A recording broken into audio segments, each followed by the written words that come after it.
Paano yung coffee? Kung zero gravity nga siya, syempre pag ininom mo, lulutang ng tubig. Yung design namin, sir, may lid yun na pwede mo i-close. Pwede mo open, pwede mo i-close. So, yun. I'd unravel every riddle for any individual in trouble or in pain. Paano mo masabi na yung design nyo related naman sa concept nyo na heaven?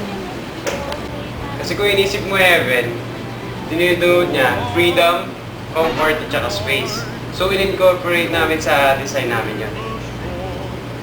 I could think of things I never thought before, and then I'd sit and think some more. I would not be Eh bakit naman may hagdanan kayo kung zero gravity nga?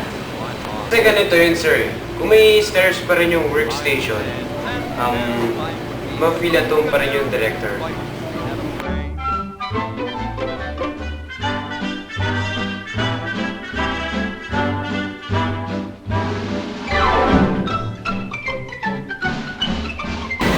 Paano naman kung sobrang sikat ng araw, glass nga lahat yung sa design nyo? Sir, yung mga walls namin, may mga blind. So, i-close na lang yun.